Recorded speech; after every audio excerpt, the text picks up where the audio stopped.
कपिल मिश्रा के ऊपर देशद्रोह का मुकदमा नहीं किया गया है, लेकिन इस देश में अगर आप सच बोलिएगा तो आपके ऊपर देशद्रोह का मुकदमा कर दिया जाएगा।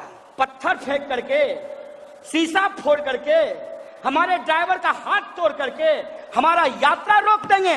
देख लो, आंख में काजल लगा करके यात्रा पूरी की है कि एक जूता सिलने वाले का बच्चा भी अपने टैलेंट के बदौलत बीसीसीआई का सेक्रेटरी बन सके और उसको इस बात का अफसोस नहीं हो, उसको इस बात का अभिमान हो कि हमारा बाप तरीपार नहीं था, हमारा बाप दंगाई नहीं था। और नौकरियां नहीं मिलने के दबाव में यह आंकड़ा आ चुका है कि हर घंटे एक नौजवान आत्महत्या कर रहा है। मैं अपने नौजवान दोस्तों से यह अपील करना चाहता हूं कि दोस्त, अपने भाग्य को कोस करके हम आत्महत्या नहीं करेंगे, बल्कि हमारा कैरियर छीन करके अपने बेटे का कैरियर बनाने वाले इस तरीपार से सवाल का जवाब मांगेंगे, इसके खिलाफ ये लड़ाई लड़ेंगे। आप सोचिए कि कितनी चालाकी से इस देश में गांधी जिंदाबाद कहने वाले लोगों को आज देशद्रोही कहा जा रहा है और गोडसे जिंदाबाद कहने वाले लोगों को पार्लियामेंट में बिठा दिया गया है। खुलेआम लोगों को भड़काने वालों के ऊपर एफआईआर नहीं किया जाता है, और जब एफआईआर करने का निर्देश माननीय उच्च न्यायालय देती है तो उस जज का ट्रांसफर कर दिया जाता है। आप देखिए कि खुलेआम इस देश के भीतर क्या किया जा रहा है। खुलेआम इस देश के भीतर धीरे धीरे लोगों के जो संवैधानिक अधिकार हैं, उनके संवैधानिक अधिकारों को छीनकर इंसानों को गुलाम बनाने की साजिश रची जा रही है। आप देखिए कि आज इस देश में एक ही वर्ग के लोग हैं जो सीए, एनआरसी और एनपीआर का विरोध कर रहे हैं, और जो वर्दी पहन करके इस देश की सेवा कर रहे हैं वो एक ही क्लास के लोग हैं, एक ही वर्ग के लोग हैं। उनको कैसे आपस में लड़ाया जा रहा है। मैं एक सवाल पूछना चाहता हूं कि गृह मंत्री साहब को पेंशन मिलेगा, लेकिन वर्दी पहन करके नौकरी करने वाले इन सिपाहियों को पेंशन नहीं मिलेगा। इसको बेईमानी नहीं कहेंगे तो क्या कहेंगे। मैं ये सवाल पूछना चाहता हूं कि हमारे बच्चों के हाथ में आप पत्थर थमा देना चाहते हैं, हमारे नौजवानों के हाथ में आप रॉड थमा देना चाहते हैं और अपने बेटा को बीसीसीआई का सेक्रेटरी बना देना चाहते हैं। हम आपकी इस साजिश के खिलाफ गांव गांव जाएंगे, एक एक इंसान के बीच में जाएंगे। और आपको क्या लगता है, आप हमको अपनी नफरत से डरा देंगे? आप भुलावे में हैं। हम गांधी को मानने वाले लोग हैं और गांधी जी के प्रपौत्र आज हमारे मंच पे बैठे हुए हैं। ये इस बात की शिनाख्त है, देख लीजिए। हम इस देश में आप तमाम लोगों को याद दिलाना चाहते हैं कि यही नफरत, जो नफरत आज इस देश के भीतर बोई जा रही है, इसी नफरत का नतीजा था कि इस खूबसूरत देश को दो हिस्सों में बांट दिया गया। उस वक्त भी अंग्रेजों ने बड़ी चालाकी से गाय का मांस मंदिरों में फिकवाकर, सूअर का मांस मस्जिदों में फिकवाकर हिंदुस्तानियों को आपस में लड़ाया, भारतीयों को आपस में लड़ाया और फूट डालो राज करो की नीति के तहत इस देश का बंटवारा किया। मैं याद दिलाना चाहता हूं इस देश के हुक्मरानों को यह समझ में आना चाहिए कि इस देश में जो मुसलमान रह गए, उन्होंने जिन्ना को नहीं, गांधी को अपना राष्ट्रपिता चुना था। इस बात को याद रखना चाहिए। इस बात को याद रखना चाहिए कि जब पार्टीशन होने की बात आई, देश में दंगे शुरू हुए, तो एक तरफ पश्चिमी भारत में माउंट बेटन की पूरी फौज खड़ी थी, लेकिन वह दंगा नहीं रोक पाए। अकेला महात्मा गांधी, वो बापू, वो अर्धनग्न फकीर ईस्ट भारत का दंगा भूख हड़ताल से रोक दिया था। इस देश ने हमेशा गांधी को अपनाया है। मुझे अफसोस है कि आज अगर गांधी दिल्ली में होते तो नॉर्थ ईस्ट दिल्ली जल नहीं रहा होता। अगर नॉर्थ ईस्ट दिल्ली जल नहीं रहा होता तो राहुल की भी जान नहीं जाती और नाजिम की भी जान नहीं जाती। कोई मां अपना बच्चा नहीं खोता, कोई पत्नी अपना शौहर नहीं खोता, और किसी बच्चे के सर से उसके बाप का साया नहीं छिन जाता। मैं बार बार कहता हूं कि इस देश की सरकार ने गोडसे को चुन लिया है। इस देश की जनता को तय करना है कि उसको गोडसे के साथ जाना है कि गांधी के साथ जाना है। बोलिए, किसके साथ जाने के लिए तैयार हैं? अगर गांधी के साथ जाने के लिए तैयार हैं तो नेता की तरह मैं लफाजी नहीं कर रहा हूं। मुझे लफाजी करके, चाटुकारिता करके और वोट की गिनती करके प्रधानमंत्री नहीं बनना है, इस बात को याद रखिएगा। कुछ लड़ाइयां इसलिए लड़ी जाती हैं कि उससे चुनाव नहीं जीते जाते हैं, उससे इतिहास बनाया जाता है। और आप तमाम लोग जो आज पटना के गांधी मैदान में हैं, आप इस देश में एक इतिहास रच रहे हैं, इस बात को याद रखिएगा। इस देश को जब जरूरत है कि हम गांधी के रास्ते पे चलें, और वही रास्ता, वही पथ हम लोगों को एक मुक्ति का रास्ता दिखाएगा। आज के डेट में, आज की तारीख में हमको अंबेडकर की समानता की जरूरत है, गांधी की महानता की जरूरत है, और भगत सिंह की बहादुरी की जरूरत है, निडरता की जरूरत है। इस बात को हमको याद रखना चाहिए।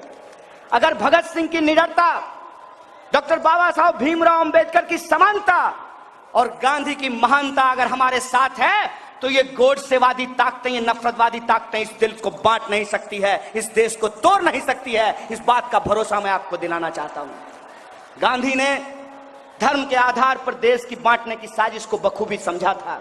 इसीलिए गांधी ने कहा था, रघुपति राघव राजा राम, पतित पावन सीताराम, ईश्वर अल्लाह तेरो नाम, सबको सन्मति दे भगवान।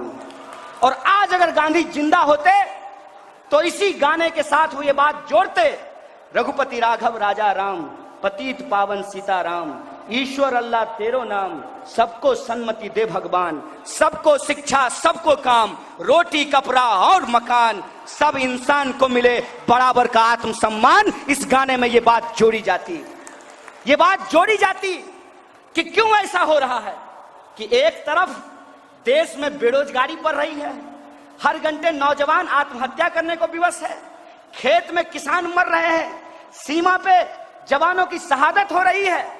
और अजीब बात देखिए, मेरे पिताजी किसान थे, मेरे भाई लोग फौज की नौकरी करते हैं, हमारे परिवार से एक भाई की शहादत भी हुई है, लेकिन जब हम ये कहते हैं सबको शिक्षा, सबको काम, वरना होगी नींद हराम, तो ये कहते हैं कि हम देश को भड़काने का काम कर रहे हैं। साहब, हम देश को भड़काने का काम नहीं कर रहे हैं। इस मिट्टी पे हम पैदा हुए, हमारे पुरखों ने जान गवा करके जो आजादी हमको दिलाई, कसम चंद्रशेखर आजाद की, उस आजादी को बचाने की बात कर रहे हैं, उस संविधान को, उस आईन को बचाने की बात कर रहे हैं। और ये बात हम करेंगे, ये बात हम करेंगे। आपको जितनी ताकत लगानी है लगा लीजिए, आपको जितना पैसा खर्च करना है खर्च कर लीजिए। हम इस मैदान में किसी इंसान को नेता बनाने के लिए मंच नहीं सजाए हैं। हम ये जनगण मन यात्रा किसी को एमपी, एमएलए, मुख्यमंत्री या प्रधानमंत्री बनाने के लिए नहीं निकाले हैं। ये जनगण मन यात्रा इस देश में जन और गण को बचाने के लिए है। जन मतलब जनता, गण मतलब गणतंत्र। और ये गणतंत्र हम इसलिए बचाना चाहते हैं कि एक जूता सिलने वाले का बच्चा भी अपने टैलेंट के बदौलत बीसीसीआई का सेक्रेटरी बन सके, और उसको इस बात का अफसोस नहीं हो, उसको इस बात का अभिमान हो कि हमारा बाप तरीपार नहीं था, हमारा बाप दंगाई नहीं था। उसको इस बात का अभिमान हो, उसको इस बात का अभिमान हो कि इस देश में ईमानदारी से मजदूरी करना ये हमारी बदकिस्मती नहीं है। उसको इस बात का अभिमान हो, वो गर्व से ये बोल सके कि हाँ, हमारा बाप किसान है, हम किसान का बच्चा है। क्यों भाई, क्यों? कलेक्टर का बेटा कलेक्टर बनेगा, डॉक्टर का बेटा डॉक्टर बनेगा, लीडर का बेटा लीडर बनेगा। मैं पूछता हूं कि फार्मर का बेटा फार्मर क्यों नहीं बनेगा? ये सवाल मैं पूछना चाहता हूं। क्या दिक्कत है? कैसी व्यवस्था आप इस देश के भीतर बना रहे हैं? और कोई सवाल पूछता है तो आप राजनीतिक गुनागणित लगाने लगते हैं। जो लोग आज धर्म देखकर वोट बैंक की गिनती कर रहे हैं, वो नेता नहीं है, गिद्ध हैं। इस बात को आप याद रखिएगा, और इन गिद्धों से हमको सावधान रहने की जरूरत है। मैं पूछता हूं कि खून बहता है, किसी का भी बहता हो, टोपी लगाने वाले का बहा हो या टीका लगाने वाला का बहा हो, बोलिए इंसानियत का कत्ल हुआ है कि नहीं हुआ है? और अगर इंसानियत का कत्ल हुआ है और आपके भीतर अगर इंसान जिंदा है, तो क्या आपको तकलीफ नहीं होगी? आपको बुरा नहीं लगेगा? हमको क्या बनाया जा रहा है? अगर गांव में कोई मर जाता था चाहे वो किसी जाति या धर्म का हो, पूरे गांव में खाना नहीं बनता था। बोलिए ऐसा होता था कि नहीं होता था? बताइए। दंगा भड़का करके, भड़काऊ भाषण दे करके कपिल मिश्रा के ऊपर देशद्रोह का मुकदमा नहीं किया गया है, लेकिन इस देश में अगर आप सच बोलिएगा तो आपके ऊपर देशद्रोह का मुकदमा कर दिया जाएगा। हम कहते हैं कि देविंदर सिंह एक पुलिस ऑफिसर लश्कर तोयबा के आतंकवादी के साथ पकड़ा गया, उसके ऊपर देशद्रोह का मुकदमा नहीं किया गया, लेकिन कोई विद्यार्थी अगर सवाल पूछेगा तो उसके ऊपर देशद्रोह का मुकदमा कर दिया जाएगा। आप मैं बताइए, अरे मानिए मैं तो जवान हूं, मैं तो यूनिवर्सिटी में पढ़ता था, हो सकता है कि लोग अपने राजनीतिक एडवेंचरिज्म के लिए उलझलूल बातें करते होंगे, लेकिन आप मुझे बताइए, स्कूल की वो छोटी छोटी बच्चियां, कर्नाटक स्कूल में जो 8 साल और 10 साल की बच्चियां हैं, एक नाटक करने के गुनाह में उनके ऊपर देशद्रोह का मुकदमा किया जा रहा है। सत्यनारायण स्वामी का प्रसाद है जी, हैं? तमाशा चल रहा है देश में। हमारी लड़ाई इस बात के लिए है कि जैसे अंग्रेजों ने डिवाइड एंड रूल किया था, ये आज डाइवर्ट एंड रूल कर रहे हैं। इस डाइवर्ट एंड रूल के खिलाफ हम अपने मुद्दों पर इस देश की राजनीति को लाना चाहते हैं। हम चाहते हैं कि अगर राजनीतिक बहस हो तो इस बात के लिए हो कि बिहार से 50% लोगों को पलायन क्यों करना पड़ता है। एक लड़की यहां बोल करके गई है बिहार की, सारिका, उसने बताया कि अगर यहीं पे यूनिवर्सिटी होता तो हमको पढ़ने के लिए दिल्ली नहीं जाना पड़ता, अगर यहीं पे अस्पताल होता तो हमको इलाज कराने के लिए दिल्ली नहीं जाना पड़ता, अगर यहीं पे हमको काम मिलता तो आज हमारे बिहार के लोग नॉर्थ ईस्ट दिल्ली के दंगे में अपनी जान नहीं गंवाए होते। आपको मालूम है कि नहीं कि जो लोग मारे गए हैं दंगों में वो बिहार और उत्तर प्रदेश के विस्थापित मजदूर हैं, जो अपने परिवार का पेट पालने के लिए उन बस्तियों में जाकर के रहते हैं।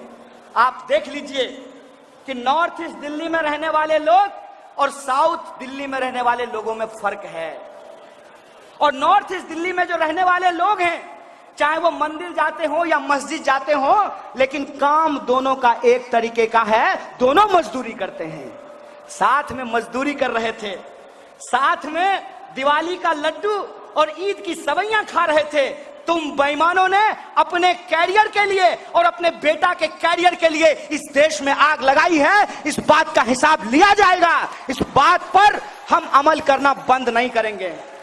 और जब हम बोलते हैं तो कुछ लोग आकर के कहते हैं क्या हो जाएगा तुम्हारे बोलने से। सुन लो दोस्त, एक बार एक जंगल में आग लगी थी और एक कोयल अपने चोंच में पानी भर करके आग बुझाने की कोशिश कर रही थी। बड़े बड़े जानवर बैठ करके हंस रहे थे। आज भी कुछ लोग अपने पार्टी दफ्तरों में बैठ करके वीडियो देख रहे होंगे। याद रखिएगा, ये आग बुझेगी और आपका नाम आग लगाने वालों में और हमारा नाम आग बुझाने वालों में लिखा जाएगा। इस बात को याद रखिएगा। याद रखिएगा, जब देश को जरूरत थी क्यों नहीं लोग निकले सड़कों पर, क्यों नहीं गए दिल्ली में। सारे के सारे नेता, सारा का सारा ऑफिस दिल्ली में है। लोग निकल करके अगर चले जाते तो दंगाई भाग जाते। हमने फेस किया है दंगाइयों को। 9 बार जनगण मन यात्रा के ऊपर हमला हुआ है। हम जानते हैं कि ये डरपोक लोग हैं, ये भाड़े के टट्टू हैं। इनके सामने आप खड़े हो जाइए, इनसे आंख मिला लीजिए, ये चापलूस भाग खड़े होंगे। ये भरोसा मैं आपको दिलाना चाहता हूं। 9 बार हमला हुआ है, एक बार भी हम नहीं भागे, मैदान में डट करके खड़े हो गए। इनको क्या लगता था पत्थर फेंक करके, शीशा फोड़ करके, हमारे ड्राइवर का हाथ तोड़ करके हमारा यात्रा रोक देंगे। देख लो, आंख में काजल लगा करके यात्रा पूरी की है। लेकिन हम यहां रुकने वाले नहीं हैं। हम यहां रुकने वाले नहीं हैं क्योंकि मैंने आपको कहा कि लोगों को और नेताओं को पॉलिटिकल स्टंटबाजी से बाहर निकलना पड़ेगा, अपने चुनावी गुनागणित से बाहर निकलना पड़ेगा और यह समझना पड़ेगा कि आज अगर इस देश का बच्चा बच्चा आजादी का नारा लगा रहा है, इसका मतलब सचमुच जो आजादी हमको 47 में मिली थी, आज उसके ऊपर हमला है, उस पे खतरा है और उसको बचाने के लिए, गुलामी को हराने के लिए हमको आजादी के नारे को बुलंद करते रहना पड़ेगा।